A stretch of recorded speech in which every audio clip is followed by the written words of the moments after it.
Buen día a todas, a todos, a todes. Estamos muy contentas y contentos de comenzar nuestro coloquio de corporalidades hoy y hasta el miércoles.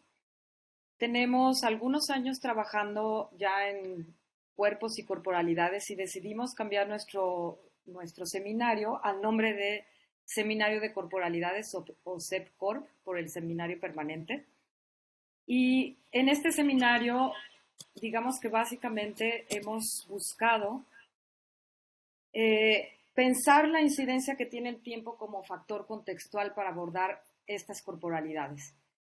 Por eso es que nuestro seminario hoy se llama Corporalidades entre pasado y futuro, porque deseamos abrir reflexiones y cuestionamientos no solamente sobre el momento actual en que se encuentra el concepto de corporalidades en el mundo, y además tenemos ponentes de diferentes partes, sobre todo de Latinoamérica y España, sino sobre todo porque ahora parece que nos empezamos a cuestionar, aunque otros países lo han cuestionado ya desde hace mucho tiempo, pero queremos cuestionar seriamente la noción de cuerpo y pensar las nociones de corporalidades. Para esto entonces tenemos que pensar y recuperar genealogías, trayectorias, linajes y entender la actualidad a partir de historias que nos anteceden y construir así también mundos futuros alineados con desarrollo de tecnologías digitales, a lo mejor también de inteligencias artificiales, la exploración de espacio exterior, como veremos en nuestra conferencia final, y también pensar en otros contextos en los que nos enlazamos con diferentes seres que no son humanos. Esto entonces nos hace pensar cómo pensar las corporalidades hoy. Tenemos preguntas como ¿los cuerpos y las corporalidades son una constante a través del tiempo? ¿Cómo le damos forma al tiempo y cómo éste ha producido distintos esquemas en lo que un cuerpo es o no es una corporalidad? ¿Qué corporalidades han tenido cabida a través del tiempo? Porque hay otras corporalidades que no han tenido cabida y esas invisibilidades también las queremos estudiar. ¿Y cuáles son las relaciones con otros seres sobre las que se sustenta su presencia? Finalmente, cómo se corporeiza el tiempo y cómo las corporalidades se convierten en un registro temporal. Con esto en mente, 3 días contaremos con diferentes ponencias articuladas en 9 mesas de trabajo, 2 conferencias magistrales, una de inauguración y otra de clausura, y 2 conversatorios a través de los cuales pretendemos que surjan discusiones fructíferas en este campo abierto que son los estudios de las corporalidades. En este seminario, en el que desde 2017 hemos estado trabajando, también ahora tenemos y hemos trabajado todo este año para tener 14 grupos de trabajo que van a participar en estas exposiciones y que van a avanzar a su vez en su propia problematización de aspectos innovativos en las corporalidades. Para ello hoy tenemos entonces la presencia de la doctora Nathalie Rodríguez Sánchez, a quien me da muchísimo gusto presentar. Ella es politóloga egresada de la Universidad Nacional de Colombia y maestra y doctora en Historia por el Colegio de México. Sus campos de interés, asumidos desde la perspectiva de la historia social, giran en torno a la historia feminista de las mujeres, del género, de las masculinidades y la diversidad sexogenérica en Hispanoamérica. En esta práctica investigativa mantiene una especial atención en las condiciones e historias de las heterodoxias del género que han tenido lugar en la región y, embonando con sus intereses por la teoría política, sostiene una mirada de conjunto en torno a 2 aspectos. Uno, los aportes críticos de las teorías políticas y sociales feministas, y 2, los impactos desestabilizadores que los feminismos proponen y logran en la investigación de raigambre positivista en las ciencias sociales. Su trayectoria profesional también le ha permitido vincularse con el apoyo a instituciones educativas de nivel superior para la consolidación de áreas e institutos de investigación, atendiendo especialmente a la transversalización de la perspectiva de género en ellos. Actualmente se desempeña como académica investigadora de tiempo completo en el Departamento de Ciencias Sociales de la Universidad Iberoamericana Puebla. Es investigadora nacional nivel 1 del Consejo Nacional de Humanidades, Ciencias y Tecnologías de México. También es coordinadora del grupo académico a cargo de la formulación de una maestría en incidencias feministas que reunirá en esfuerzo conjunto y condición pionera a 7 universidades que hacen parte del sistema universitario jesuita en México y desde 2020 es directora de la revista Incidencias. Con todo esto tenemos entonces a la doctora Nathalie Rodríguez Sánchez con la conferencia, un segundito,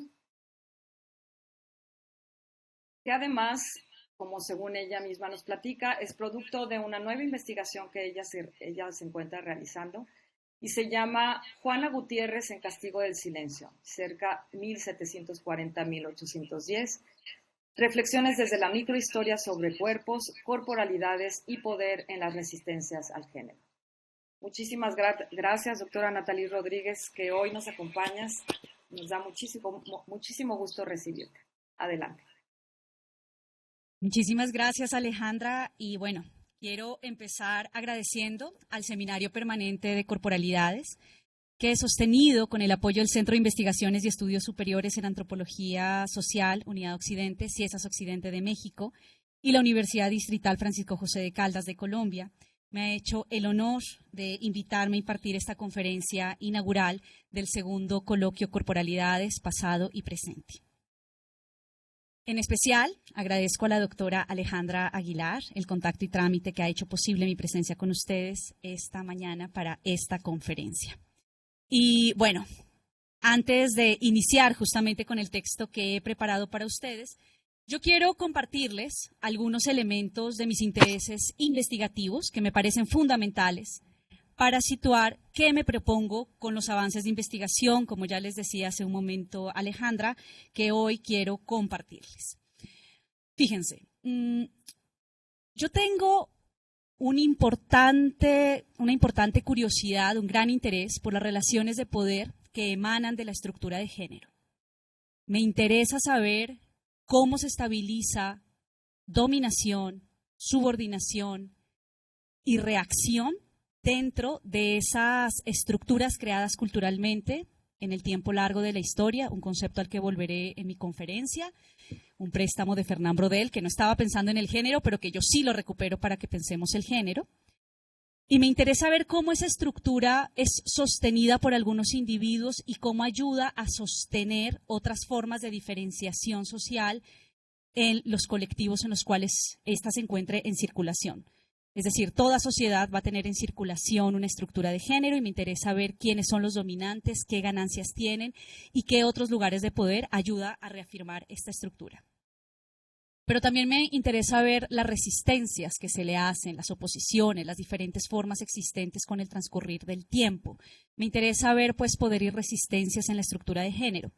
Y ese es un interés que proviene de mi formación como politóloga en Colombia, y a la que llegué para formarme en mis estudios de posgrado en Historia ya en México. Y dentro de mi formación en esta disciplina, conocí a la denominada historia social. No necesariamente todos estamos familiarizados con los debates epistemológicos de las disciplinas, así que les voy a contar un poquitito sobre esta forma de hacer historia, de hacer investigaciones históricas.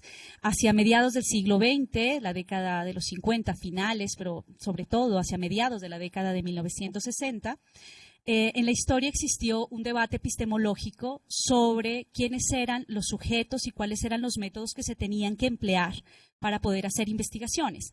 Hasta ese momento, desde cuando se hizo la profesionalización de la historia como disciplina, que la ubicaríamos 18-19, hablo de los siglos, se había señalado que la historia era en realidad una intermediaria de lo que había sucedido en el pasado, a través de la búsqueda dentro de los acervos. Entonces se recuperaban rastros del pasado en los acervos y el historiador, la historiadora, era solamente un intermediario, un puente del pasado con el presente.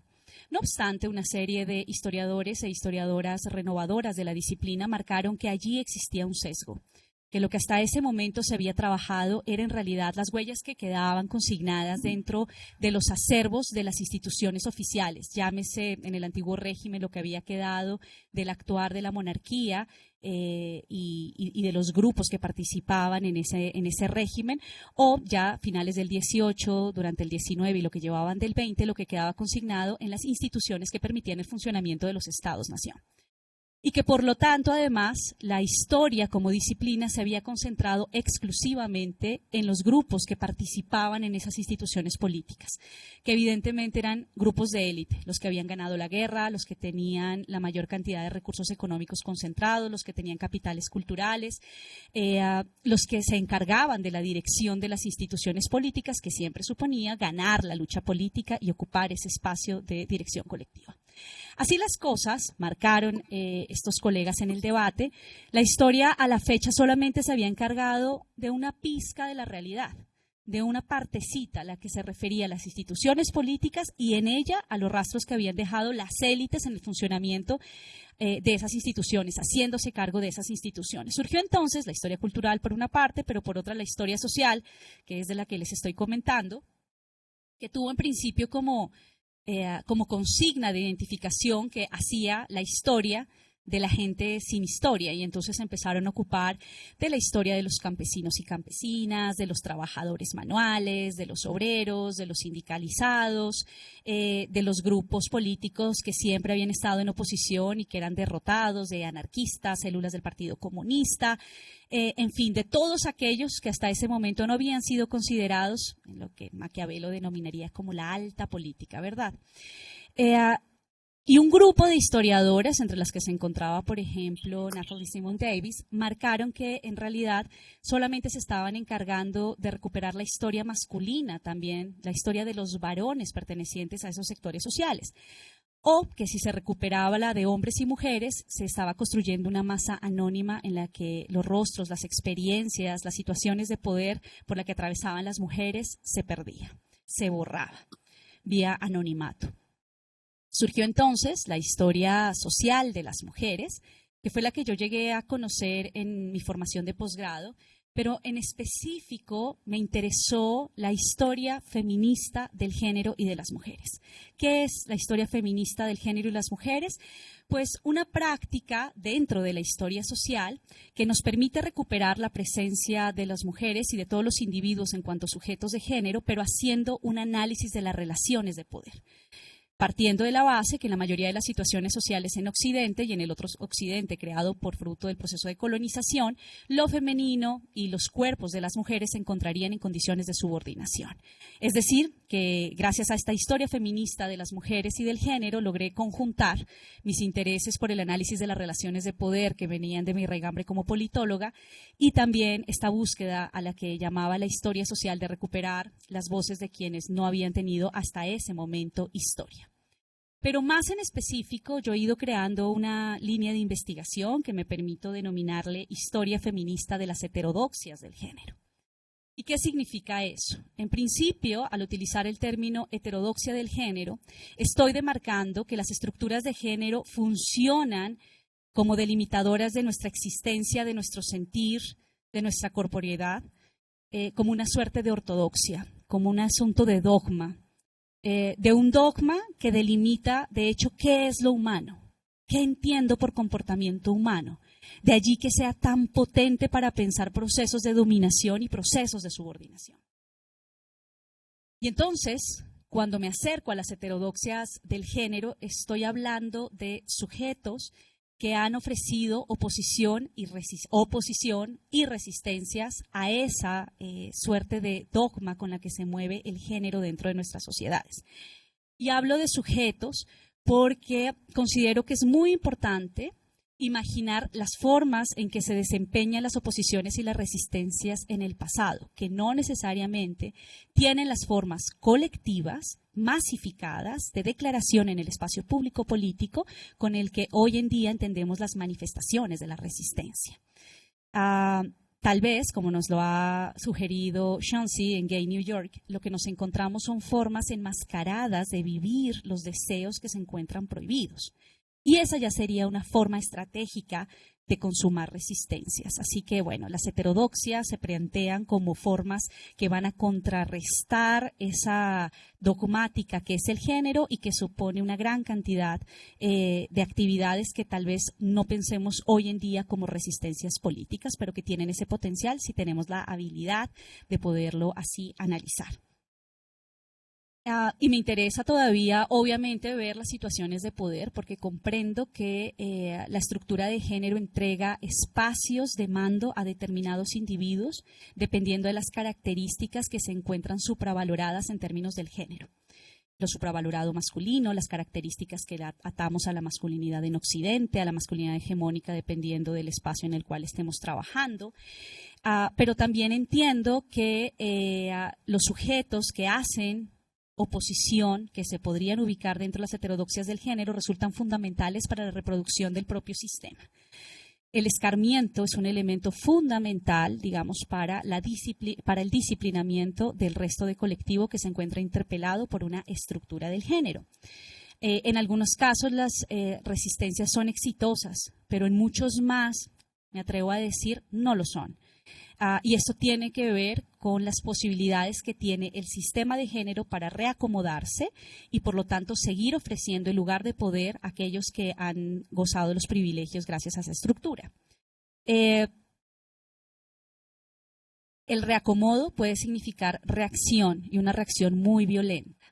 Un elemento que creo puede ser fundamental para comprender el momento en el que estamos viviendo, de surgimiento de movimientos antigénero, antifeministas, movimientos conservadores que consideran se está poniendo en riesgo el orden social general. Bueno, ahí existe algo que nos permite comprender por qué están surgiendo este tipo de movimientos.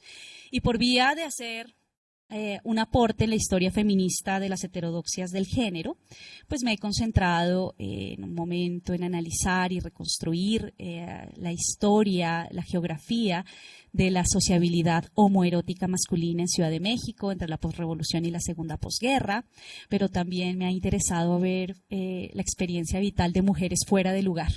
Por ejemplo, mujeres que se dedicaban a la vida intelectual a finales del siglo XIX, principios del siglo XX en Europa Occidental, pero también en América del Norte, escritoras, institutrices, mujeres líderes de grupos políticos en oposición, en especial del Partido Comunista, en el contexto de la Segunda Internacional Socialista. Me han interesado mujeres que también han tenido otras formas de ataviar los cuerpos y que por eso han sido sujeto de formas de escarmiento. Un ejemplo de ellas serían las pelonas, que sería una extensión de las flappers estadounidenses de la década de 1920. Pero algo me quedaba en estas reconstrucciones de sentir que estaba en funcionamiento una estructura mucho más añeja, una estructura bien asentada en lo que Gramsci denominará como sentido común. Y poco a poco la investigación me ha demandado ir siglos atrás, así que estoy migrando entre siglos. Mis investigaciones usualmente han estado centradas en el siglo XIX y XX, pero hace un par de años estoy dando un paso hacia atrás y me he internado en el denominado barroco novohispano. Este es un periodo que va desde el siglo XVII aproximadamente a los años 1620, y que terminará hacia la década de 1760, 1770, ¿no? En el barroco novohispano he encontrado unas formas de cristalización muy importantes de la estructura de género para el territorio novohispano. No sé si tenga la capacidad de extenderlo para toda América Latina debido a los niveles de control que ofrecía la Nueva España, en tanto el virreinato más importante de la monarquía hispánica en tierras americanas.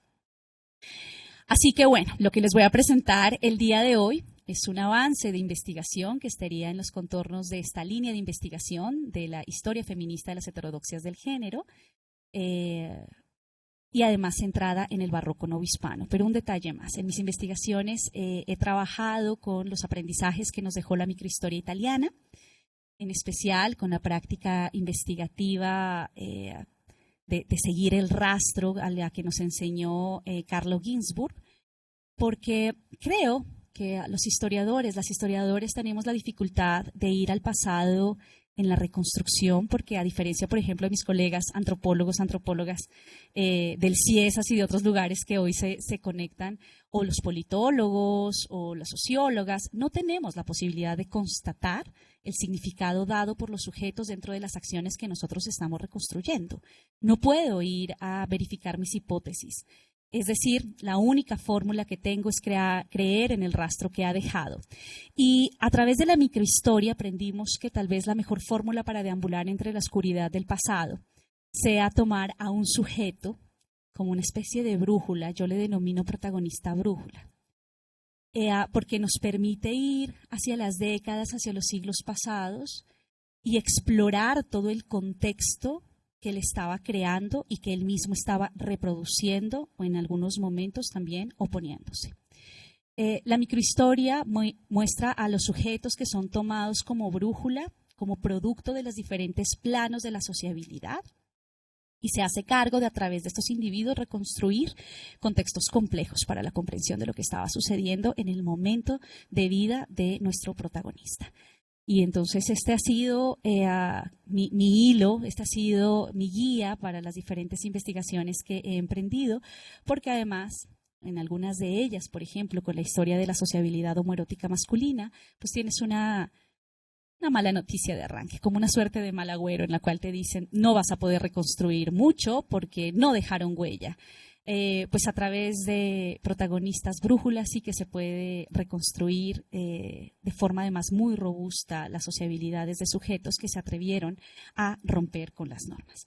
Así que bueno, lo que les voy a compartir el día de hoy con Juana Gutiérrez, que es mi protagonista brújula, es una exploración de las formas de resistencia, de cómo duele la resistencia sin romantizarla, de hecho, verificando un momento de cristalización de lo que todavía vamos a ver de forma extendida en el siglo XIX y siglo XX, que será la estructura de género en funcionamiento, primero en la Nueva España, en los territorios de lo que hoy es México. Así que bueno, ya les he compartido mi encuadre y con esto voy a empezar a leer el documento que preparé para ustedes el día de hoy, que ya les decía Alejandra y yo les he insistido, es un avance de investigación del caso que ahora estoy preparando.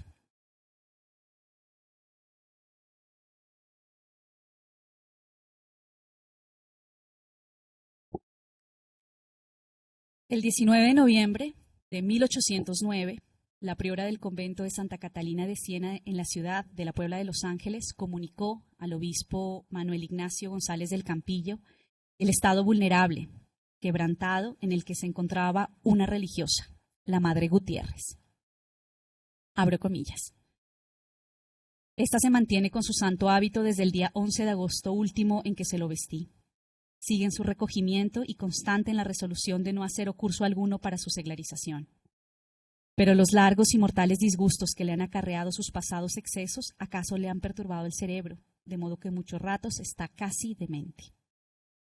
Se le ha prorrogado a la Madre Gutiérrez el término de 2 meses en que debía hacer una confesión general y recibir la Sagrada Comunión, con la esperanza de que, aprovechando los días lúcidos y tranquilos que suele tener, reciba uno y otro sacramento con la disposición y conocimientos correspondientes al importante fin que su excelencia se propuso en tan justa como equitativa sentencia. Fin de cita. Todas las citas que haré provienen de un expediente que ya les comentaré de dónde lo tomo. La Madre Gutiérrez, para el año del informe de la priora, acumulaba, muy a su pesar, 33 años de vida religiosa como monja de velo negro y coro en el más antiguo convento de la ciudad de Puebla. No obstante, interceptando esa historia más o menos común entre las mujeres de su época y condición social, que en breve conoceremos, desde 1803 esta mujer también se había convertido en uno de los casos atendidos por el Tribunal del Santo Oficio de la Inquisición. Su caso fue rotulado bajo la etiqueta de monja casada, título que dejaba de lado la palabra apóstata, que aparecía en varias ocasiones en el expediente. Deteniéndonos en el escrito apesadumbrado de la priora, notemos que un parte de Victoria emerge entre líneas. Finalmente habían puesto el hábito a esta mujer, finalmente, parece que podemos leer, ella ya no desea la vida en el siglo y se ha resignado a la vida en el convento. Ante los resultados de esa lectura entre líneas, creo que de inmediato surge una pregunta del tipo, ¿qué habían derrotado? O mejor, ¿qué estaban derrotando al imponerle ese hábito a la Madre Gutiérrez? Es que recordemos la línea inicial del informe que les compartí. Esta se mantiene con su santo hábito desde el día 11 de agosto último en que se lo vestí. Algo debió existir en el comportamiento de esta mujer, sospechamos, que perturbaba en grado sumo a las autoridades eclesiásticas que solicitaban puntuales informes al respecto y que estaban tan preocupadas por imponerle el hábito. Del rostro de nuestra protagonista sabemos muy poco. Un tal Francisco Mirón, apellido que tal vez provenga de la imaginación irónica del escribano en turno, hacía una remembranza de aquella que él creía se llamaba Doña Rosa y que había visto en algún día de 1802 sentada silenciosamente detrás del mostrador de la vinatería del que también creían era su esposo. Estatura regular, color blanco, pelo canoso, gruesa, nos dice. Pero si su corporeidad física nos resulta opaca, intercambiable entre tantas mujeres de su época y de la nuestra, los cientos de folios, más de 500 que se escribieron sobre ella, y los otros tantos que ella misma escribió, ya sea en soliloquio en la celda conventual o en interpelaciones escritas ante los tribunales a cargo, nos permiten delinear la dinámica existente entre tres cuerpos, modélico, en resistencia y escarmentable, les denomino, que perteneciendo a un plano etéreo, pero que se encarnan en ella en una suerte de palimpsesto, nos brinda algunas pistas sobre la forma en que cuerpos, carnalidad, corporalidades y poder interactúan cuando un sujeto plantea resistencias a la estructura de género que está en circulación en su contexto y, todavía más, en su propia identidad. Es que no podemos olvidar que el género es fundamental para la construcción de la subjetividad de los individuos. En este caso, encarnándose en la que fue bautizada como Juana Gutiérrez de la Fuente y en una joven Sorana, encontramos el que denominaré como el cuerpo modélico, el de la mujer del barroco novohispano, ese periodo que se extiende, les decía, entre los siglos XVII y XVIII. Parafraseando a Michel Foucault, con el fin de aterrizar sus parámetros analíticos en el contexto que estamos visitando, nos referimos con ello al alma que enjaulaba los cuerpos de las mujeres de ciertas condiciones socioeconómicas en tal época y espacio. Cada grupo social tendría su forma de cuerpo modélico. Ese era el modelo que allí delineaba los contornos de lo humano, en este caso de las mujeres para entrar dentro de la estructura de lo humano, y del que se derivaba una maquinaria de apoyo requerido para su defensa y reproducción. Esto es, instituciones de autoridades con las que ideaciones de este tipo crean un bucle de recíproca legitimación. Junto a él asoma lo que podríamos denominar como el cuerpo en resistencia. Volviendo al parafraseo, cuerpo que decide romper con la jaula espiritual, le hace cultural, sabiendo que se expone a la represalia de los carceleros, esos vigilantes de los hierros, no necesariamente sus forjadores, pero sí sus cuidadores, quienes reciben dádivas de poder si los cerrojos se encuentran bien asegurados. Este es el cuerpo que amenaza el orden proyectado por la cultura en que se desenvuelve. Es el de Doña Rosa, el que vio el señor Mirón en esta historia. Es uno que enrostra a la maquinaria de apoyo del cuerpo modélico y cuya base, no podemos dejar esto de lado, implica la experiencia sensorial originada por el disciplinamiento que conlleva la exigencia de la regla corporal y del deseo que es desplegada sobre los sujetos que pertenecen a un determinado colectivo, clase, etnia, nación, condición etaria, etcétera, y cuyas manifestaciones también pueden ser de ese plano sensorial, prerreflexivo, que a veces se nos escapa al imaginar una voluntad que rige el cuerpo y que asoma, por ejemplo, en los gestos corporales más inmediatos, más fugaces, involuntarios, por llamarles de algún modo. Por último, pero desempeñando un rol fundamental en las derivaciones hacia cualquiera de los anteriores cuerpos y en la conformación del palimpsesto que vengo insinuando, encarnándose en forma de miedo y atando sensaciones y movimientos, nos encontramos con el cuerpo escarmentado. Aquel con el que se hace corrección ejemplar, con miras a que no se repita el ejercicio contestatario ni en el sujeto que se tiene entre manos, ni en otros individuos. Es más, este es un cuerpo con el que a veces se logra a pasar del pensamiento a la mínima acción en estos terrenos. Hablamos de un cuerpo al que la jaula se le marca fuego y con el que se disciplina vía intimidación a los observadores. Es el cuerpo, puede ser aún el de un perfecto desconocido, que padece el disciplinamiento correctivo y que puede espantar, no necesariamente inmovilizar de forma definitiva, a los sujetos que sienten y piensan como incómodo el molde corporal, erótico, afectivo al que se les trata de ajustar. En este caso es el cuerpo de la Madre Gutiérrez, a la que se le impuso el hábito negro. Teniendo en cuenta el específico contexto que estamos visitando, les he dicho, siglo XVII, XVIII, me atrevo a decir que es un cuerpo fabulado bajo esa noción tan propia del proyecto de la modernidad, según la cual en el animal humano debe existir una supremacía de la racionalidad sobre la carne.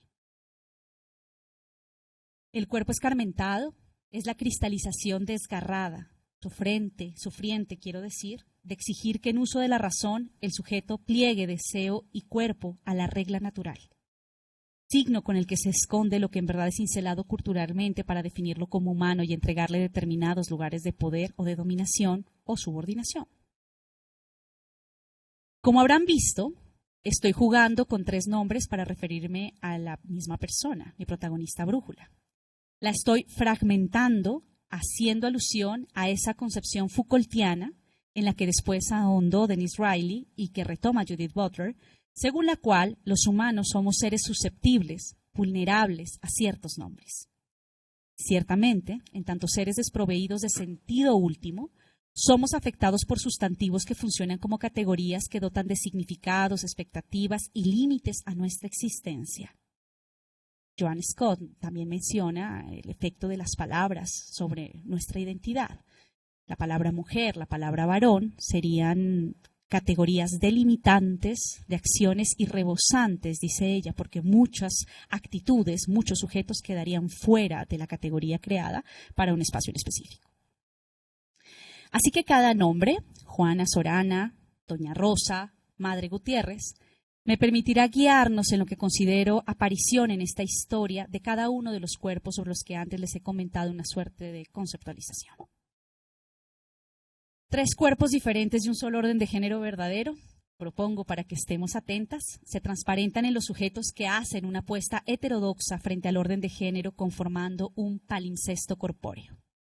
Esta última categoría, palimpsesto, que ha sido tan provechosa para estudiar la forma en que la historia oficial trata de imponerse a las memorias de hechos colectivos traumáticos, por ejemplo las guerras, y que hace alusión a un manuscrito antiguo que conserva las huellas de una escritura anterior que intentó ser borrada artificialmente, una categoría trabajada, por ejemplo, por Rabinovich, por Emmanuel Levinas también, nos permite reconocer la especie de dialéctica convulsa en la que pueden encontrarse los sujetos de las resistencias del género, y que tiene su origen en cómo estos diferentes cuerpos les irradian a ellos identidad y proyección de experiencias, esto es de futuros deseables o no. Esta es una apuesta analítica que nos permite reconocer una situación existencial compleja en el planteamiento de este tipo de resistencias, una que nos pone a distancia de proyectar caminos limpios y directos de liberación. Ese palimpsesto se transparenta en aquella mujer de 1809 de la que hablaba al iniciar mi intervención con la recuperación del informe de la priora. Esa corporización aparece en la religiosa a la que se le impuso el hábito y que apenas respondía a las palabras de sus correligionarias, pues en ella aún quedan rastros del cuerpo primero, la religiosa, de la extenuación de la resistencia, del dolor que deja el escarmiento y de la imposición final de la regla exigida a los cuerpos que se marca como letra que se imprime sobre los restos de una corporalidad y subjetivación frente a la que existió un intento de reapropiación por parte de nuestro protagonista, de nuestra protagonista.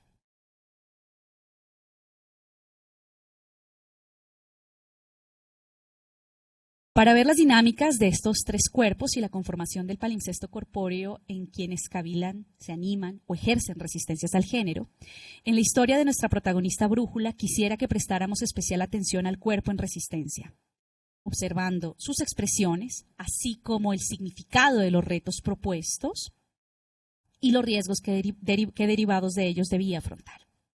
En ese cuerpo en resistencia, a su vez, Me interesará que observemos el potencial que tienen los gestos corporales que contradicen los mandatos de género para comunicar la crítica, la contestación frente al orden social más extendido en funcionamiento. Recuerden que lo que estoy diciendo es que el género no solamente mantiene a masculino sobre femenino, heterosexual, sobre otras formas de deseo y de afectos en condición jerárquica. El género ayuda a apuntalar las otras formas de subordinación que se encuentran validadas en una sociedad. Piensen solamente en el desempeño de la política. Eso está inundado, empapado de términos de género. El gesto retador, efímero, fugaz, microresistencia, casi nunca materia suficiente para la intervención en plena regla de las autoridades, pero incómodo, sin duda afrenta, propongo, supone la ruptura frente al primer orden de disciplinamiento del individuo. Parecería poca cosa, pero creo que por el contrario allí existe una declaración de resistencia mayor. El cuerpo, que se espera ajustado, prefigurado por la norma de género en sus posibilidades y comportamientos, materia modelada por la performatividad de la que nos ha enseñado tanto Butler, es reapropiado aún fugazmente por el sujeto para comunicar hartazgo con la norma exigida. Es una seña efímera, pero muy contundente, con la que se rompe ese orden convertido en sentido común, esto es, estructura, que por ser fraguada en el tiempo largo de la historia, toma el carácter de impensada, limitando las posibilidades de los cuerpos y deseos, que es como entiendo el funcionamiento y la reproducción del género. Una noción en la que evidentemente estoy conjugando los aportes gramscianos para dilucidar los mecanismos de construcción de hegemonía y los brodelianos sobre los tiempos de construcción de determinadas estructuras sociales. Es una estructura del tiempo largo de la historia, de la larga duración. Ahora vean. Para no caer en una romantización de las resistencias de este tipo, que además nos lleva a imaginar tiempos rápidos o procesos poco demandantes para que se operen cambios en una estructura de género, debemos considerar el nivel de riesgo asumido por el agente con cualquiera de ellas. Intentaré aquí hacer una prueba analítica de esta naturaleza, pues doña Rosa, ya veremos, primero hizo trizas el velo de monja y más tarde hizo lo propio con la castidad de Sorana, ocasionando diferentes niveles de reacción de las autoridades confrontadas. Por ello, además de observar esta trilogía de cuerpos antes comentada que se despliegan los sujetos de resistencias al género, este caso también nos permite reflexionar sobre la condición estratégica con la que deben asumirse tales oposiciones, en tanto, en última condición, sus sujetos confrontan lo que una colectividad entiende como lo humano, deviniendo en lo que podríamos denominar como resistencias políticas infraestructurales. Las resistencias al género pueden convertirse, estoy diciendo, en resistencias políticas infraestructurales. En efecto, escalando de lo individual a lo colectivo, sugiero, las resistencias al género plantean dislocaciones en la jerarquía social vigente y, por lo tanto, reacomodos en los derechos y posibilidades de los miembros de una comunidad. Al interpelar lo admisible o no para los sujetos, que es la materia de la infraestructura de lo colectivo, que es la materia con la que se trabaja en la creación de lo político, estas resistencias amenazan con mover toda la estructura social vigente y esto puede desencadenar algunas formas de reacción estruendosas. Asunto que nos puede explicar en parte la sevicia que la maquinaria de apoyo del cuerpo modélico despliega sobre los cuerpos en escarmiento, convirtiendo, de hecho, a algunos en lo que Ángel Méndez Montoya ha denominado como cuerpos basurizados. Cuerpos del estigma, cuerpos que pasan por procesos de infamia, de maltrato continuo, de olvido, de quedar en el margen, basurizados. Por ello, al interpretar los gestos disruptivos que planteó doña Rosa, echaré mano del concepto de parresia, propuesto por Foucault, en los que los sujetos asumen un riesgo de muerte por expresar y defender, no sin temor, lo que consideran verdadero en su existencia. Me interesará hacer notar en especial en este punto de la conferencia que en las resistencias al género los sujetos están arriesgando el cuerpo mismo en su confrontación. Asunto algo diferente a lo que puede pasar en otras luchas. Es que lo que arriesga el sujeto en este tipo de resistencias, lo que sobreexpone es la carne y hueso, la carne y músculo, que será objeto de corrección o de intentos de ella por parte de autoridades e instituciones que entienden a ese intento como muestra de un cuerpo fuera de la norma de lo humano. En el tramo final de esta intervención, en línea con esto último y delineando la respuesta del alto clero que estuvo a cargo del caso de nuestro sujeto brújula, observaremos cómo se reacomoda una estructura de género ante esos cuerpos transgresores. Será ese el punto en que hablemos sobre reacción a las resistencias de género y que deambulemos entre emparedamientos corporales y castigos de silencio, buscando lecciones estratégicas de este caso que, les adelanto, es uno de completa derrota de las resistencias. O tal vez no. Con la tranquilidad de haberles compartido el marco de interpretación que hoy utilizaré, les invito a que empecemos conociendo el cuerpo modélico implicado en esta historia.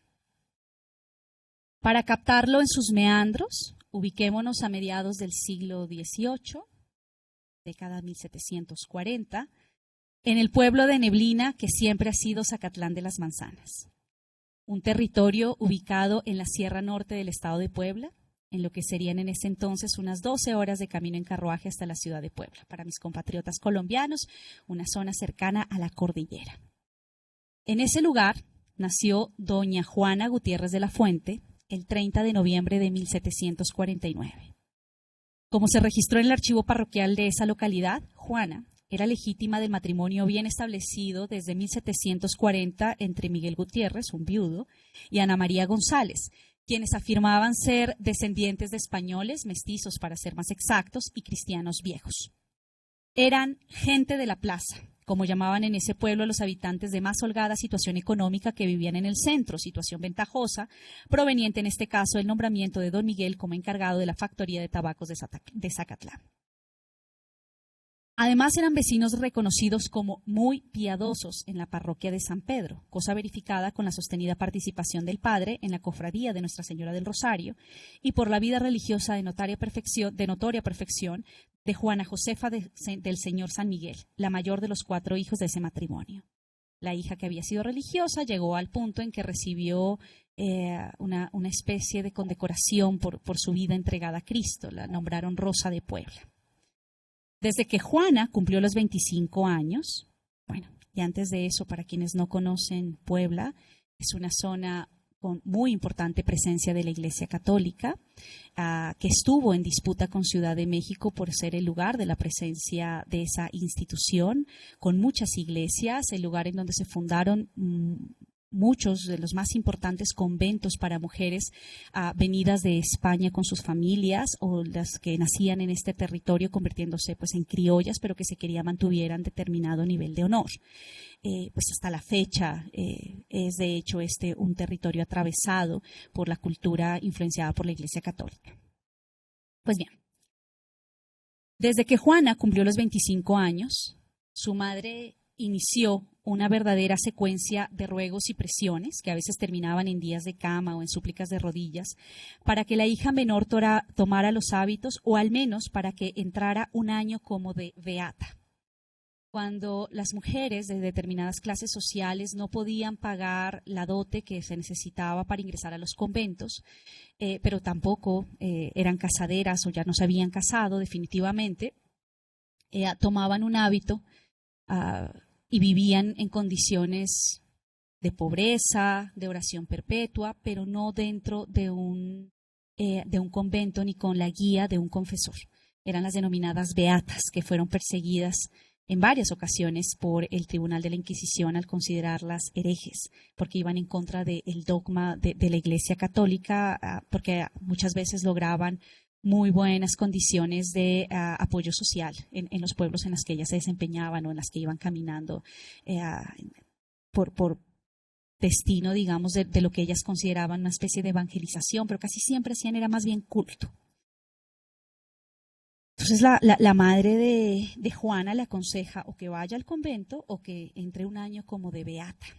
Este era un consejo constante al que se sumaba el capellán del convento de Santa Catalina de Siena, el más antiguo fundado en esta ciudad de Puebla, erigido en 1568 por la Orden de los Dominicos y en donde la hermana mayor de Juana había profesado votos en 1773. Valga aquí también una aclaración. Las comunidades religiosas se dividían en 2 grupos, ¿no? Las calzadas y las descalzas. Las últimas tenían un cumplimiento de estricta regla, es decir, un cumplimiento aún mayor del voto de pobreza, de clausura, de obediencia. Las calzadas podían tener una vida más cómoda. Era el lugar al que usualmente iban las hijas no casadas de las familias más acomodadas. Podían tener en algunos casos esclavas, sirvientas dentro de sus celdas.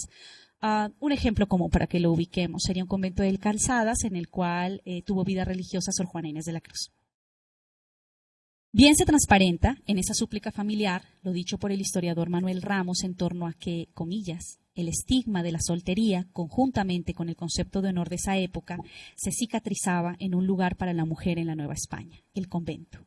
Cierro comillas. Y de no poder realizarse la llamada tercera vía, la vida de beata aconsejada como última opción por doña Ana María para su hija, resultaba menos indigna que la vida como una mujer sin esposo y sin claustro. Puro cuerpo femenino, peligroso, expuesto. Al cabo de un año y meses de presiones, y según comentaba Juana, mediando la palabra del mencionado capellán que la convenció de entrar al claustro prometiéndole que él misma les pagaría a los médicos para que certificaran que ella estaba enferma, que no podía profesar y que así salía con honra y le daba gusto en entrar, la hija de esta gente de la plaza ingresó al convento como novicia en el mes de diciembre de 1776, pagando la dote de 3,000 pesos correspondiente, una dote muy alta. Para la fecha, bueno, tal vez hasta hoy.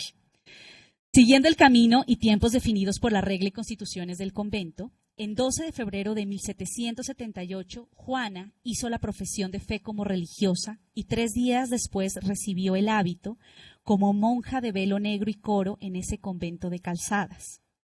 Instruida en los rezos y conocedora del latín para tales tareas, recibía el nombre de Sor Ana Catarina y se dedicaría en adelante a leer y rezar el oficio divino en el coro. De ahí el nombre de monja de velo negro y coro, tal y como lo recuerda Rosalba Loreto.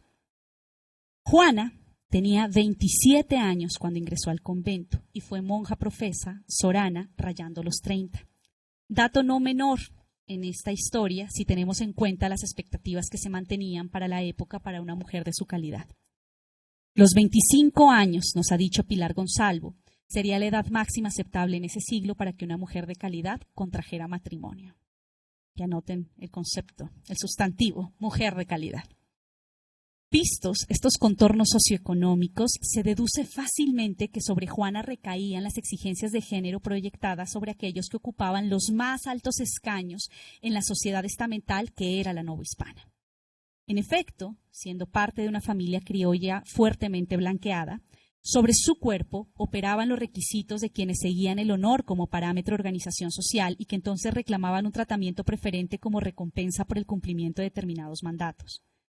Como sabemos, en el caso de la sociedad novohispana, regida bajo la legitimidad de un príncipe cristiano, buena parte del ascenso social provenía del cumplimiento de los mandatos del catolicismo. A este punto ya entrevemos que sobre las carnes de Juana se disponía un cuerpo de mujer construido en el tiempo largo de la historia y con la amplitud transatlántica de la monarquía hispánica. En efecto, la imagen que se tenía de la mujer a finales del barroco novohispano, esas décadas de 1760 a 1770, con la que se confrontaba a Juana, provenía de las figuraciones adelantadas en las exégesis bíblicas de la Alta Edad Media europea. Aquellas que señalaban que, dada su participación en el pecado original, las mujeres eran más propensas a caer en las tentaciones del cuerpo y del mundo. Ideas de teólogos que fueron recuperadas y afianzadas en la Baja Edad Media hasta el punto en que Tomás de Aquino clasificó a las mujeres como débiles de espíritu, razón por la cual las suponía más propensas a los pecados carnales que los varones, incluidas las religiosas. La consecuencia de tal lectura de la mujer como sujeto pecaminoso, débil de espíritu, acendrada en varios siglos de historia europea, fue la conformación de un estricto orden de género para quienes deseasen participar en el juego del honor. Recuerden que las sociedades estamentales tienen como base un principio de desigualdad natural, muy diferente a las sociedades en las cuales nosotros hemos tenido oportunidad de desenvolvernos. Los cuerpos femeninos de las familias honorables,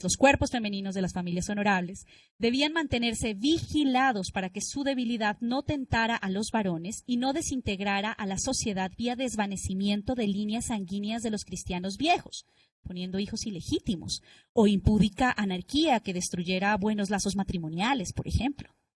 El comportamiento de las mujeres, en línea recta con este imaginario, debía quedar determinado por los varones con quienes convivían y por sus guías espirituales, los confesores, quienes se encargarían de recalcar las necesidades de obediencia, recato, humildad y encierro como seguros para evitar que cualquier mal pensamiento o comportamiento fructificara en los resquicios del mundo íntimo femenino.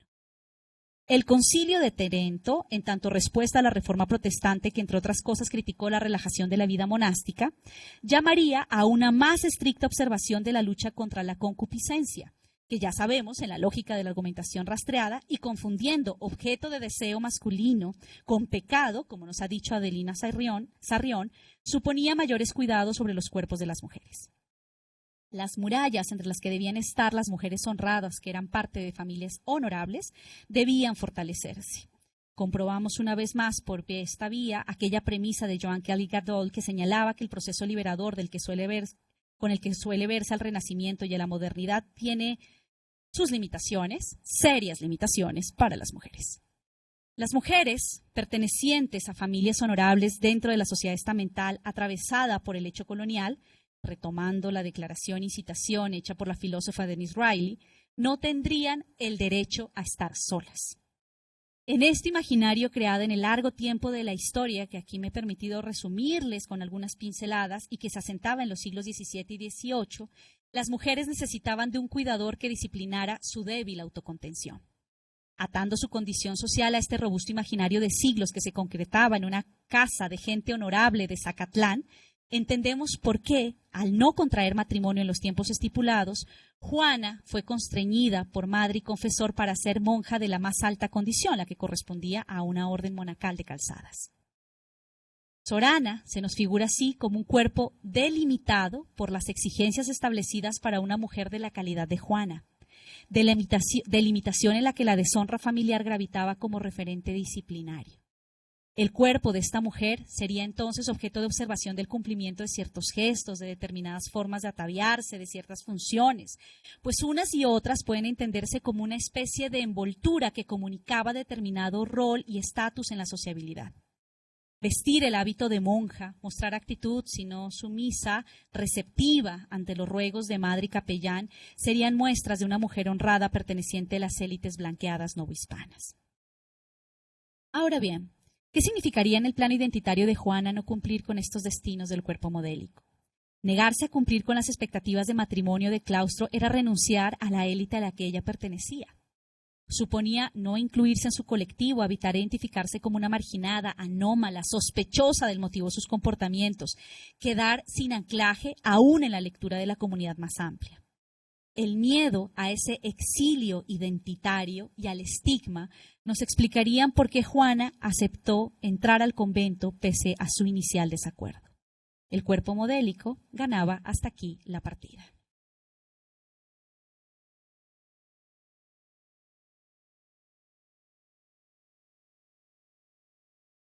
Pero muy pronto, cuando días antes de la profesión de votos de febrero de 1778 se le instó a que firmara un testamento, señal de la muerte jurídica con la que las religiosas señalan el inicio de una vida entregada a Dios, Juana, doña Rosa, ya se empieza a filtrar, mostró un contundente rechazo a la vida que se le imponía.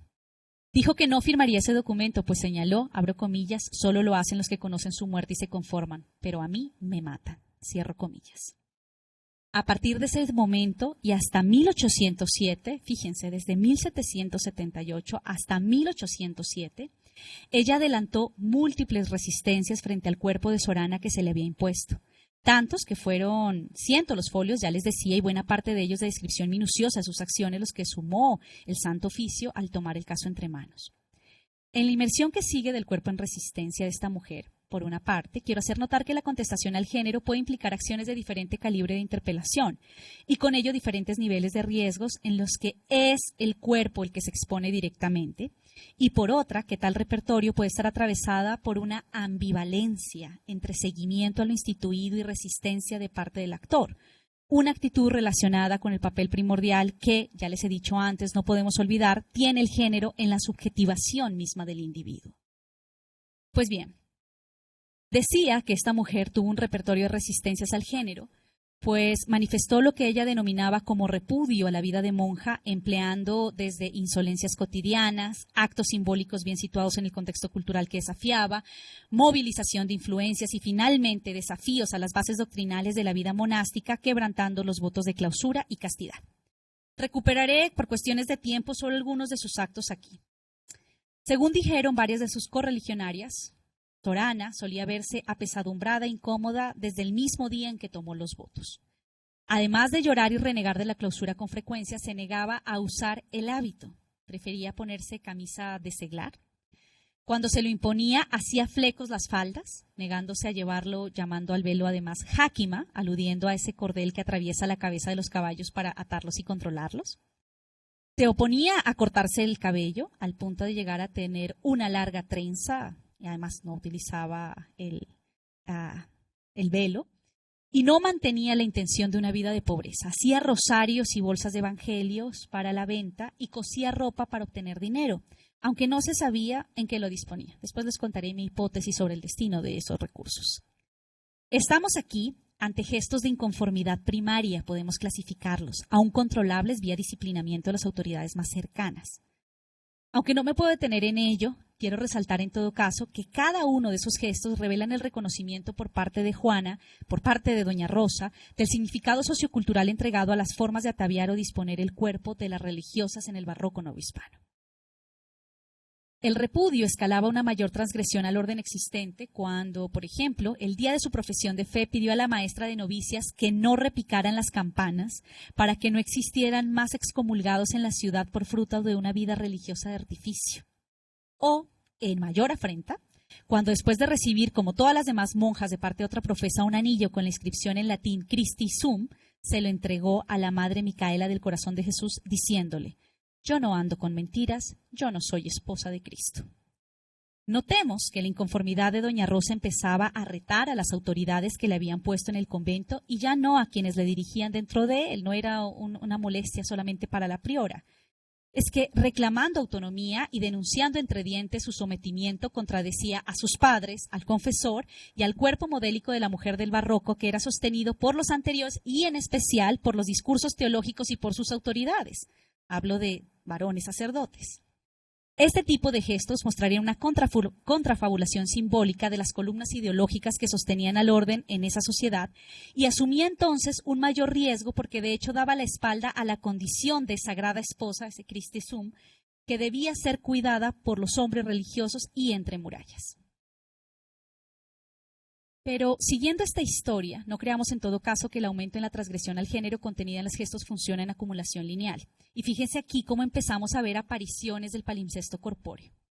La ambivalencia en la confrontación que refería antes resalta cuando en 1780, el día en que debía reafirmar los votos, 2 años después del primer momento, ante el deán, Sorana no pudo, abro comillas, pronunciar ni un voto siquiera. De modo que nos comentan, me los fue diciendo y yo le fui respondiendo que sí. Le respondí 4 ocasiones que sí, pero fue la pesadumbre que luego tuve, que antes de 3 días le escribí diciéndole 4 ocasiones que no. Fin de cita. Entendemos tal duda, así como la incapacidad que mostró de salir del convento cuando sus hermanas de comunidad le abrieron la llamada reja de libertad para que rompiera el encierro obligado, al dimensionar la estructura social con la que Juana se confrontaría al dejar de ser Sorana y corporizarse en plena regla como doña Rosa. Este acto podía tambalear la interpretación de la realidad con la que ella había creado su propia identidad. Me pregunto al margen si podríamos entender los gestos corporales desafiantes al género, esos involuntarios, esos chispazos, como muestras de un proceso de duda ante el disciplinamiento existente, esto es, como momento de claridad ante la construcción artificial dispuesta en el cuerpo, que puede escalar o no a otras formas de resistencia. En este caso, doña Rosa sí dio paso a resistencias formales, digamos, esto es, encuadradas en los sistemas normativos vigentes, retando a la autoridad a cargo de su sujeción. Veamos. En 1790, en resultado de diligencias de las que no tenemos rastro alguno en el expediente, obtuvo un breve pontificio. Eso es una carta emitida por el Papa que se hace cargo de un asunto puntual y que se ve en su legitimidad por la firma, pero además por el sello que trae el anillo impuesto por el Papa. Este breve pontificio estaba firmado por Pío VI, documento en el que se le otorgaba la restitución del quinquenio, un periodo estipulado por Trento para que los religiosos pudieran adelantar la nulidad de profesión en caso de haber sido presionados para ello. Sujeto en conocimiento de la jerarquía eclesiástica y de las formas de una sociedad estamental, se nos muestra aquí doña Rosa, una mujer que sabía latín y que conocía la jerarquía católica, moviendo la red de influencias que por su condición de clase y blanquitud poseía hasta llegar a la máxima autoridad de la Iglesia para reclamar otro destino. El palimpsesto vuelve a surgir aquí, pues el cuerpo en resistencia usa al cuerpo modélico. Después de la comunicación de Pío VI, ella esperó 4 años por algún movimiento del obispo de Puebla y ante el silencio se arriesgó a un reto mayor, uno en el que se puso en el terreno de los cuerpos escarmentados. En 1794, doña Rosa escapó del convento y se fue a vivir a casa de una mujer sola dedicada a la fabricación de cigarros en los barrios de India de la ciudad de Puebla. No tengo tiempo para contarles, pero desarrolló toda una estrategia, siendo religiosa de enfermería por muchos días, lo cual le permitía estar en las noches entre pasillos, y después robó las llaves del convento. En fin, es una gran historia que seguramente estará en el texto resultado ya de esta investigación cuando se complemente. Si eso ya era suficiente afrenta al poder del obispo, era una monja escapando de la clausura, en condición de fugitiva y teniendo como contexto la tensión entre el poder espiritual y el poder real desatado en el tiempo de los Borbones. Es que ya estamos hablando, fíjense, del último momento del siglo XVIII, cuando ya se estaban diluyendo las bases de legitimidad del antiguo régimen en la monarquía hispánica. Doña Rosa buscó el amparo del rey Carlos IV, quien firmó desde Palacio Real en 1796 una orden dirigida al obispo de Puebla para que escuchara de inmediato sus reclamos. Solamente volvió al convento cuando tenía ese apoyo de parte de su majestad. Podemos decir que a partir de ese momento la resistencia de Juana tomó la forma de parresia, como ya he dicho antes, una forma de interpelación en la que se pone en riesgo la propia vida porque la afrenta supone encarar una amenaza de violencia o mortal. Es decir, un tipo de transgresión que ofende de tal modo a la autoridad, que molesta tanto sus bases de legitimidad, que ésta puede actuar con violencia y el sujeto de la oposición sabe que está arriesgando la vida misma. Digo esto porque para ese momento se confrontaba con el poder del clero de la Nueva España al pedir el apoyo del rey. Había una tensión entre obispos y rey para ese momento. Además, retaba al poder ostentado por los sacerdotes sobre las mujeres de vida religiosa al no aceptar la indiferencia del obispo de Puebla a su solicitud, a quien ya le había escrito muchas cartas. Y ya en materia de la infraestructura política de esa sociedad, cuestionaba los destinos entregados a las mujeres. Reclamaba el derecho a estar sola, de ser mujer sin esposo ni claustro, pero no por ello, siempre insistió, mala católica. ¿Habría algo de invento o mentira en lo comentado por ella al Papa o al Rey para lograr su protección? Esta es una pregunta que me ha planteado mi maestra, Clara Lida. No lo sabremos a cabalidad, porque aquellos que se hicieron cargo del expediente, en especial el prelado fiscal del caso, torcieron la recopilación de evidencias en la interpretación, diciendo que la penitenciaria no había hecho las solicitudes requeridas a tiempo y que era un enredo proveniente del débil juicio de ella. De allí las dificultades de no etiquetarla como apóstata, que significaba un abandono, una traición a los votos religiosos. Ahora, aun si los argumentos de doña Rosa no tuvieran asidero en la realidad, cosa que dudo por los testimonios de otras religiosas que dan cuenta de la constante molestia que expresaba y que pienso, tal vez las ganancias provenientes de la venta de mercancías y costuras que comentamos antes tuvieron por destino costear este tipo de trámites. Desaparecía el dinero en el convento, pero seguramente necesitaba pagar mensajeros para poder llegar hasta el Papa y para poder llegar hasta Palacio Real. Aún en esa situación de constantes falsedades, estaríamos ante la construcción de un hábil recurso de resistencia bien armado en los términos del contexto de la autoridad interpelada. Por ahora no puedo decir si son verdaderos o falsos, pero los dos me parecen igual de geniales. Volviendo al estado de parresia en el que se había ubicado doña Rosa, el nivel de reto que suponía deslegitimar a la autoridad a cargo y la forma en que el género se camufla como orden natural que debe ser defendido, orden de lo humano que debe ser cuidado, explican la vehemente respuesta del entonces obispo de Puebla, Salvador Bienpica y Sotomayor, quien se negó a escucharla en juicio cuando fue capturada en 1797, no sin antes amenazarla diciéndole que mejor la habría, abro comillas, de tener encerrada y sepultada debajo de 7 estados de tierra, y la amenazó con el rigor de su indignación si no desistía de tal pensamiento. Cierro comillas. Empieza aquí a asomarse, fíjense, el tratamiento a los heterodoxos en esta cultura de género que siempre es realizada con señas rituales y de afectos de cada época. Para el buen entendedor, pocas palabras, es decir, para el sujeto bien embebido en los lineamientos culturales de cierto contexto, sobra con una breve señal, y este es el caso.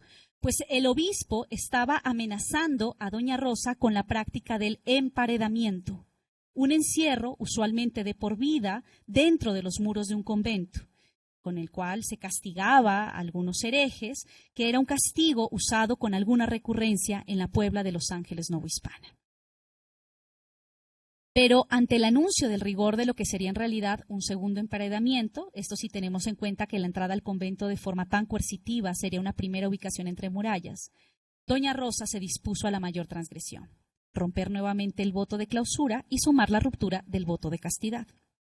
El 21 de junio de 1801, después de 4 años de estar de nuevo obligada en la celda conventual, preparó una carta para el obispo Bienpica y Sotomayor, el que no le había querido escuchar, en la que le explicaba por qué abandonaría el convento. En sus palabras, abro comillas, donde solo estaba su cuerpo violentamente detenido.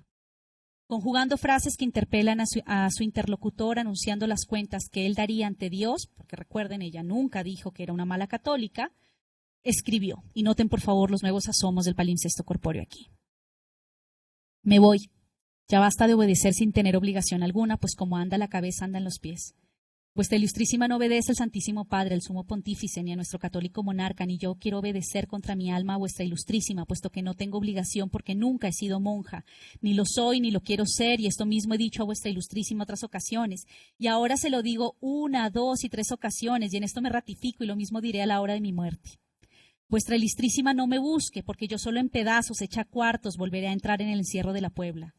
Yo nací para salvarme y es el único negocio que tengo que hacer y buscar los medios para conseguirlo.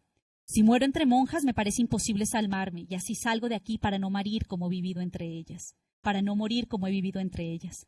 ¿No ha querido Vuestra Ilustrísima dar fin a mi negocio y que salga de aquí como era regular y yo quería, para tener seguro un pan que comer y tener algún descanso lo que me resta de mi vida, puesto que Dios me los dio y regaló el trabajo de mis padres? Le hago cargo de todo mal, así espiritual como corporal, y de todas las necesidades que yo pasaré.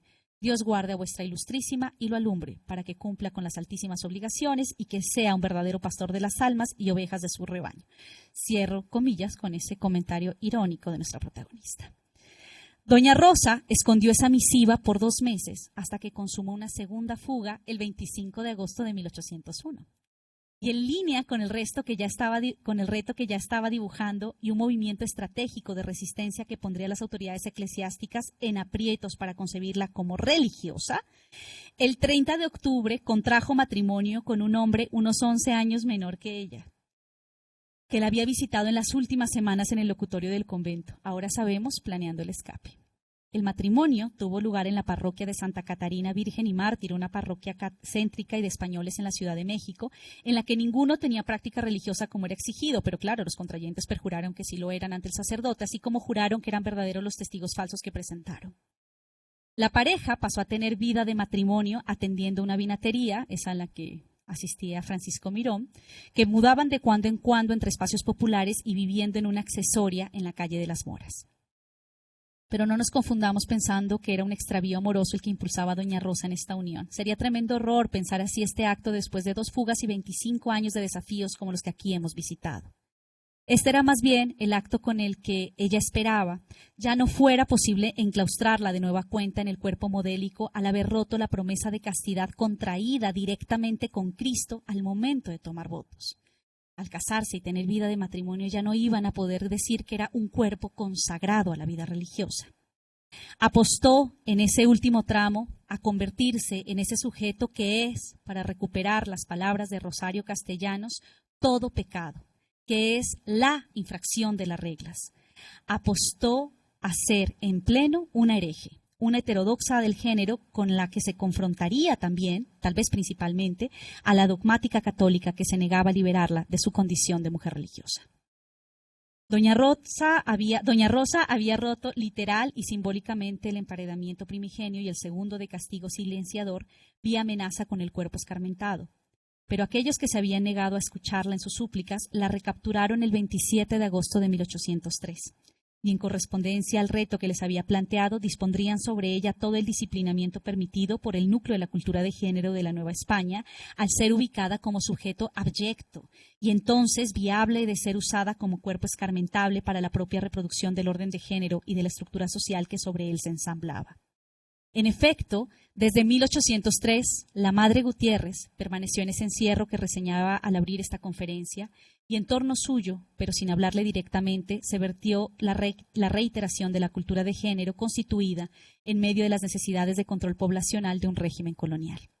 Esto último es punto clave para pensar el salvoconducto para el escarmiento que esta cultura de género empleó, pues no podemos perder de vista que la matriz hispánica de género, con sus normas binarias para los cuerpos, la reglamentación de los deseos y usos permitidos del sexo y la concentración del poder en lo supravalorado masculino, fue una estructura fundamental para el control o al menos intento de organización de las amplias poblaciones de la Nueva España. Por ello, ante poblaciones con opción de cumplimiento pero en desacato de la regla, se vertía el poder disciplinario que a modo de suplicio para los infractores sacaba dádivas de reafirmación en la estructura central. Ahora bien, para comprender la reproducción de esa cultura organizadora de los cuerpos habrá que sumar que con el orden estamental en funcionamiento, las élites criollas, como la familia de Juana, por ejemplo, reproducían tal esquema bajo la intención del ascenso social. Por esa vía daban forma al mecanismo de lo que Pablo González Casanova identificó para el periodo republicano como colonialismo interno, que supone un continuum a manos de los dominados de la estructura colonial apuntalada sobre la diferencia cultural y étnica. La cultura de género se reproducía entonces a través de los cuerpos censurados de los mestizos que querían evitar la caída en los márgenes del sistema colonial, dando cumplimiento al cuerpo modélico impuesto por ese orden. La insistencia de la madre de Juana para que ella adoptara la vida religiosa ya que no se había casado es buena pista de ello.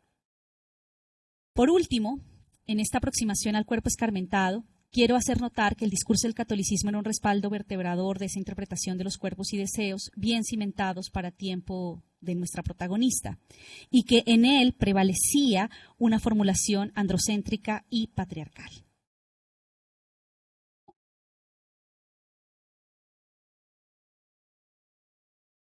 No tengo tiempo ahora para comentarles cuáles eran los fundamentos de este orden patriarcal dentro de la Iglesia Católica, pero es fundamental para comprender la forma de la organización de la vida religiosa y el poder que tenían sacerdotes, confesores y el obispo, un obispo Biopiqui Sotomayor, que además estaba muy interesado en la formación de las niñas en la Puebla.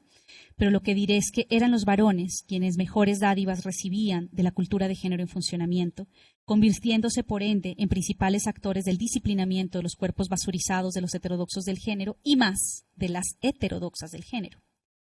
Y no creamos que las amenazas del rigor de indignación eran solo palabrerías de parte de Biopiqui Sotomayor. De hecho, este obispo murió en 1802 y su sucesor, el obispo Manuel Ignacio González del Campillo y el arzobispo de Ciudad de México, no tuvieron reparo en aplicar el escarmiento prometido por él a Sorana, que estaba fugitiva cuando él murió.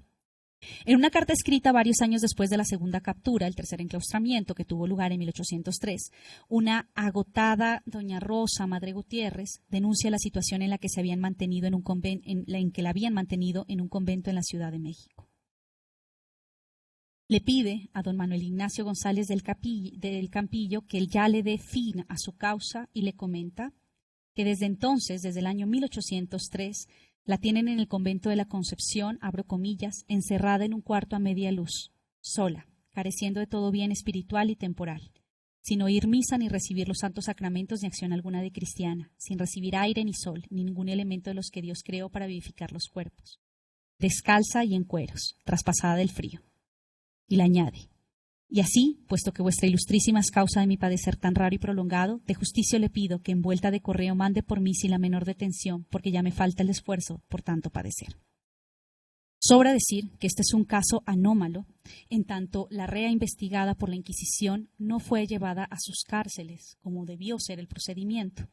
Ese cuerpo en padecimiento se dejó a la vista en 2 conventos, en la Concepción por una parte y por el otro en Santa Catalina de Siena, cumpliendo sin duda un papel de mecanismo disciplinante para otras religiosas.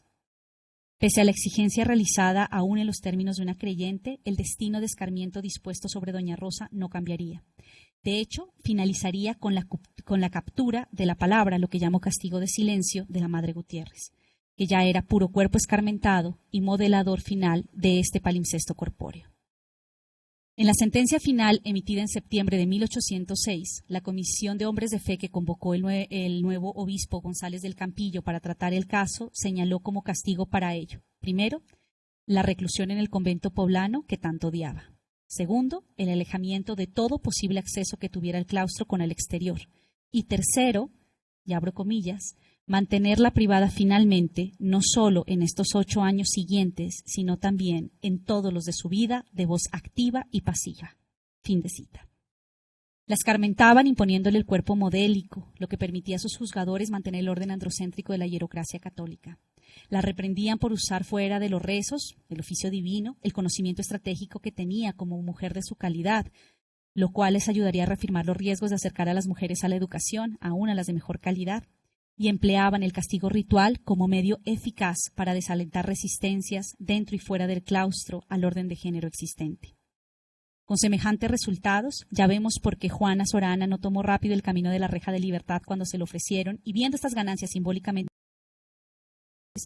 entendemos por qué sus juzgadores no emplearon las cárceles de la Inquisición para castigarlas. Justo como muestra simbólica final del escarmiento, encontramos la visita hecha por un vicario el 9 de agosto de 1809 al convento de Santa Catalina, uno que tuvo por fin imponerle de nueva cuenta el hábito a la apóstata, nunca reconocida como tal, catalogada como una monja casada, como una mujer que no pudo contener los delirios de su cuerpo. Meses después, hacia noviembre de ese 1809, la priora reportaba que ella seguía en su recogimiento y vestida de monja, pero que la pasada historia, abro comillas, muchos ratos estaba casi demente. Debió decir de forma más precisa que la habían enloquecido. Al visitar este caso, me parece que resuenan esas palabras que empleó Arjuna Pudaray para hablar sobre el significado de la mutilación genital femenina practicada en algunas comunidades ubicadas en países africanos, esas que nos advierten que, comillas, el cuerpo femenino puede usarse para poner en escena las tradiciones patriarcales. Con el informe de la priora que señala que la Madre Gutiérrez ya casi no pronunciaba palabra, cierra el expediente. Al parecer, las autoridades no lograron esa declaración de arrepentimiento que exigía la Inquisición a sus procesados. ¿Habrán debilitado hasta ese grado a nuestra hereje? ¿O más bien aún relampagueaba en el palimpsesto corpóreo algo del cuerpo en resistencia de doña Rosa? Tal vez ella usó la máscara de la locura en la Madre Gutiérrez para no dar satisfacción final a sus carceleros silenciadores. Victoria mayor o victoria pírrica, veremos en ella de acuerdo con los ojos que analicen y juzguen los obstáculos que enfrentan este tipo de posiciones. A modo de conclusión, señalaré que las resistencias al género nos enseña el caso de esta hereje derrotada, o no, suponen confrontaciones del sujeto con esas corporalidades etéreas que, siendo modelo, referencia de contestación o anuncio de disciplinamiento, constriñen su acción. Estas resistencias, por lo que aquí hemos visto, implican interpelación con los marcos con los que el actor ha construido su propia subjetividad. De allí que veamos zigzagueos, porque mientras se construye el otro, se deshace dolorosamente el mismo.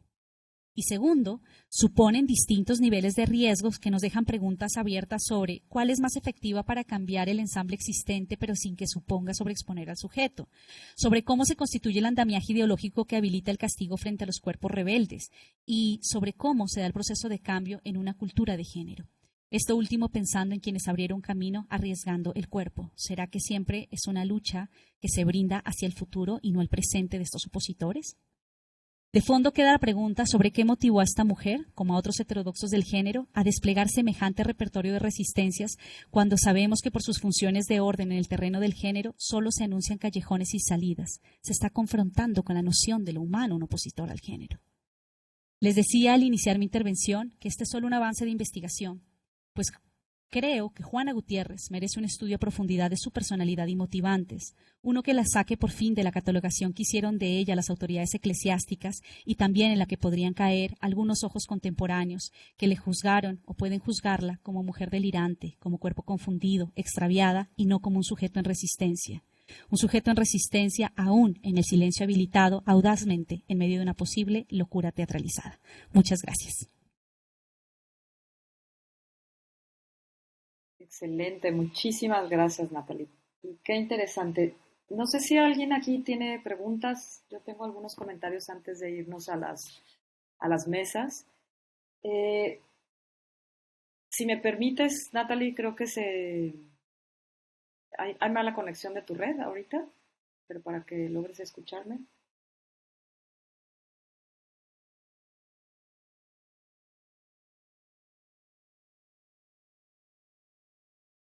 A ver si ahí se puede, Natalie.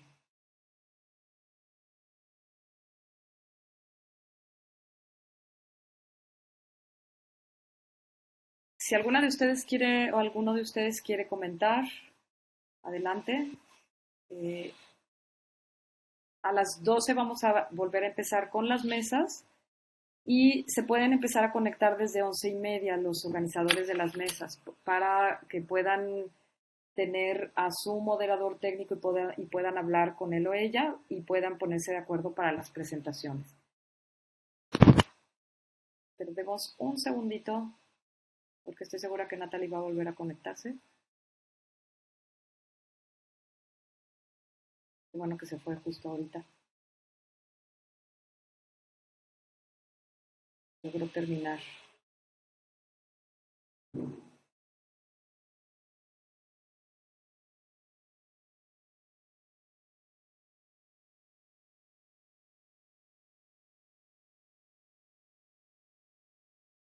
Si alguien tiene alguna pregunta también sobre las conexiones para su mesa o tienen alguna pregunta ahora que quisieran hacer antes de que vuelva a entrar Natalie y que podamos también presentársela a ella. Ah, aquí está. ¿Cómo estás, Natalie? Ya se nos perdió la conexión. ¿Nos escuchas? Sí, ya les escucho. ¿Ustedes me escuchan? Tuvimos acá, Sí, no sé qué sí, sí. pasó. Terminaste justo, o sea, se fue la conexión justo al final de tu conferencia, así que muy bien. Yo Mil quería disculpas. comentarte, me, bueno, además de felicitarte por el trabajo, y me parece que efectivamente tienes ya ahora un recorrido por diferentes siglos de heterodoxias y resistencias corpóreas y que son muy interesantes. Me quedo pensando, me hiciste recordar el trabajo de Caroline Bingham, no sé si la conozcas, esta historiadora que habla sobre las místicas femeninas de la Baja Edad Media. Y ella, una de las cosas que muestra es cómo justo en el contexto de la Baja Edad Media se le da a los cuerpos femeninos la capacidad de expresarse espiritualmente y por eso estas místicas como Catalina de Siena, por ejemplo, ¿no? Y que precisamente se utiliza el cuerpo femenino. Y me pareció muy interesante porque aquí entonces tiene que haber habido un quiebre a esa, o sea, tiene que haber habido un quiebre a esa heterodoxia. Pero ¿de dónde venían los quiebres y de dónde Nuestra Señora Doña Rosa, que qué fabulosa resistencia tenía? ¿De dónde está sacando esta resistencia? ¿Cuáles son sus, sus estatutos para poder tomar esta resistencia? Porque no viene de la nada, ¿no? O sea, hay un resquebrajamiento de algo que permite hacerlo. Si bien tenemos toda esta heterodoxia que parece como muy cerrada de lo que es el sistema sexo-género para esta época, tiene que haber algo que a ella le permita moverse de ese lugar y avanzar esa resistencia, ¿no? Incluso de una manera ejemplar, me parece. Entonces, bueno, muy probablemente ahorita no tienes esa respuesta, pero me parece que te podría ayudar a pensar otros hilos. Si quieres, Carolina también, Romero tiene otra pregunta y comentario y podemos seguir. Adelante, Caro. Bueno, buenas tardes, ya tardes, sí. Pues muchísimas gracias por compartirnos este trabajo tan espectacular y pues bueno, estamos atentos como a tus a tus publicaciones de digamos, del cierre y las reflexiones, que muy probablemente no sea un cierre, sino un continuar. Muchísimas gracias. Pues mira, a mí me quedó súper, o sea, quedé como muy invitada, ¿no? A seguir como indagando y problematizando un poco este momento histórico porque tal vez tenemos como este imaginario, digamos, de la poca agencia de las personas y en particular de las mujeres. Sin embargo, pues me parece en lo que escuché, bueno, esta mujer, como dice Alejandra, no era cualquier mujer, ¿no? Solo por el hecho de también su forma de escribir, pues parece que tiene como toda una construcción de un capital cultural que me parece interesante también, como, no sé si tú nos puedas como, pues, quién era ella. A mí me parece que era alguien de élite, ¿no? Élite. Sin embargo, creo que un campo, un escenario de investigación interesante es su misma creación narrativa o digamos su creación de palabra escrita, ¿no? Porque aunque maneja de pronto sátira o maneja, digamos, esta forma, creo que también aquí nos da luces un poco, digamos, de quién es la persona. O sea, me imagino que para este momento histórico no cualquiera escribía así, ¿no? Que creo, no sé, no es un momento, digamos, no es mi campo de experticia. Sin embargo, esto creo que nos puede dar como luces de quién era ella. Pues a mí se me hace que era una persona pues pues que tenía una formación que en su momento histórico no creo que todos hubiesen podido tener este acceso. Y la otra que me parece súper interesante, digamos, no sé, no lo logré, si tú no lo logré como comprender o si nos puedes más bien como ampliar en esta construcción, digamos, del cuerpo subjetivo digamos, de tu protagonista, llamémoslo así, y en términos corporales, cómo chocó también con este proyecto corporal, digamos, que buscaba el disciplinamiento, digamos, de este sistema de encierro, ¿no? O sea, no sé si tú lograste ver como esos choques. Por ejemplo, me llamó mucho la atención el que ella no quisiera cortarse el pelo. No sé si, digamos, en los archivos, cuál era el contradiscurso, digamos, digamos, del sistema disciplinario digamos, de sus representantes. No sé si quedaron como un poco claras mis preguntas, pero te agradezco mucho, digamos, el compartir este trabajo porque nos hace un llamado precisamente a problematizar como todos estos imaginarios y también comprender cómo estos momentos históricos pues tienen muchos matices, ¿no? Muchos colores que nos hacen el llamado como investigadores a hacer digamos, este ejercicio de exploración profundo y que nos hacen problematizar también las ideas de cuerpos y corporalidades que tal vez tenemos hoy en día y que muchas veces creemos, ¿no? Que en contextos conservadores no hay prácticas de resistencia y agencia. Entonces, muchísimas gracias por ese compartir. Perdón, es que estoy con un resfriado tremendo. Gracias. Bueno, adelante, Natalie, si gustas responder algo de lo que planteamos aquí. Claro, Alejandra, muchas gracias. ¿De dónde viene la resistencia de Doña Rosa? He intentado hacer como estos ejercicios de rastreo porque en principio el expediente estaba dividido en el fondo de la Inquisición por pedacitos, estaba porcionado. Otra colega historiadora en México hace varios años había recuperado una parte de ese expediente, así que tocó recomponerlo. Me parecía que era una historia mucho más amplia por lo que había logrado rastrear la colega. Entonces pude rastrear, en principio recomponer el expediente total, llegando a un poco más de 500 folios. Y entre las cosas que estaban, que fueron incautadas por la Inquisición, también aparecían algunas lecturas de nuestro sujeto protagonista, de nuestro sujeto brújula. Y eran algunos libros de catecismo en los cuales ella aprovechaba, sentía que no los leía que no era el punto de interés la lectura, sino más bien utilizar los márgenes en blanco para colocar allí algunos apuntes. Cosa bien interesante. Así que muchas de las ideas de lo que ella piensa está actuando mal la Iglesia Católica frente a ella y sus autoridades. Ella lo que reclama es el buen procedimiento, el que le declaren la posibilidad de acceder a finalizar sus votos porque está todavía en el tiempo del quinquenio.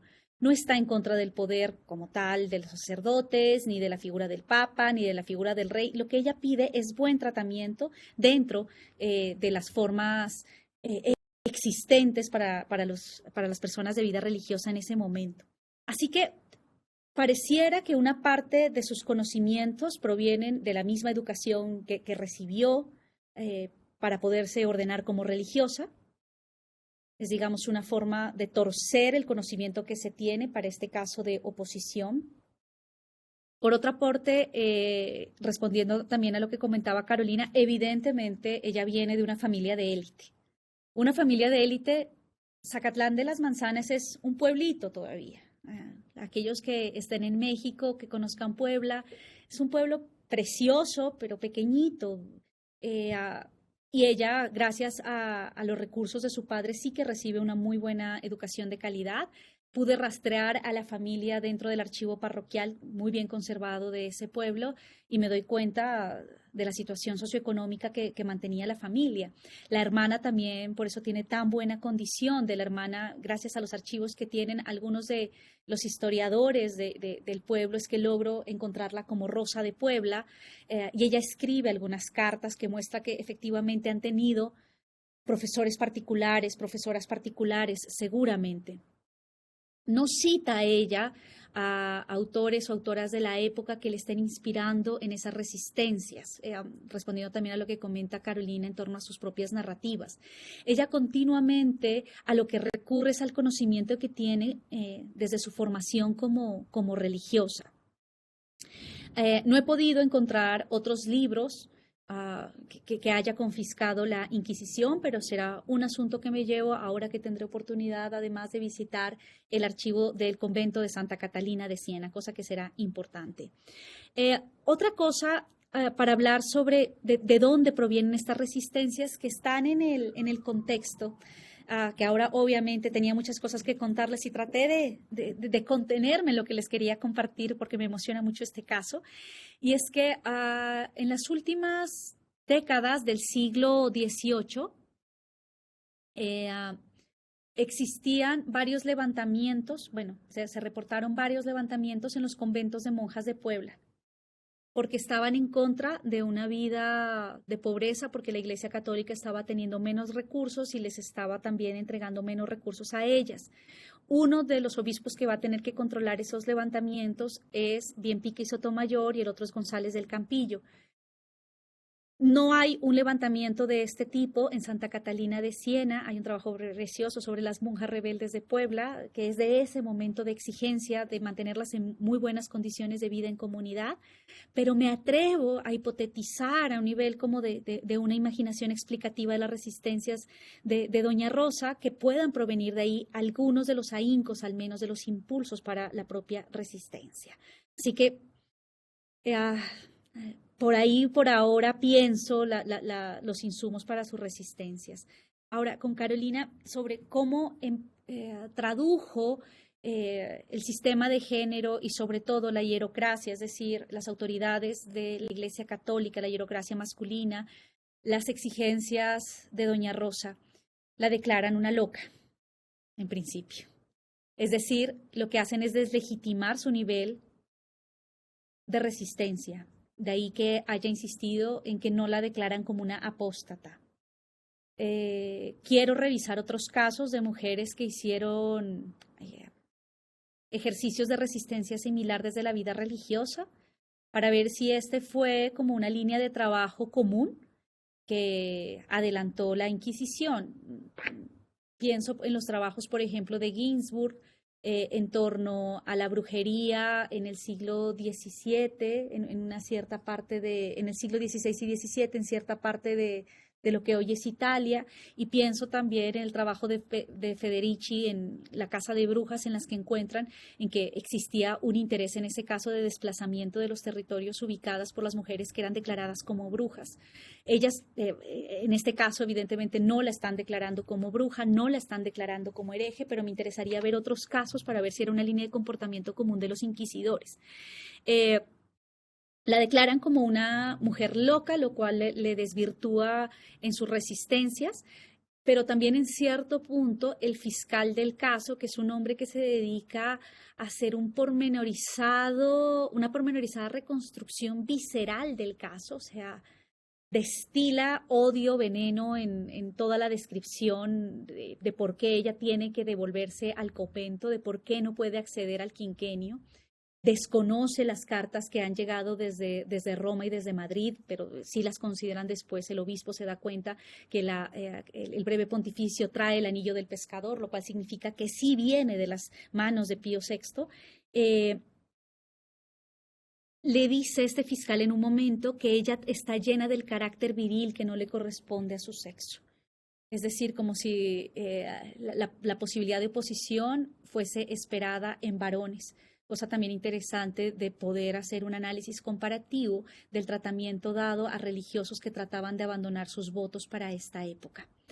Así que bueno, quedará una todavía beta de trabajo para seguir llenando los resquicios, y por eso digo yo que es un avance de investigación, porque es una historia rica en elementos.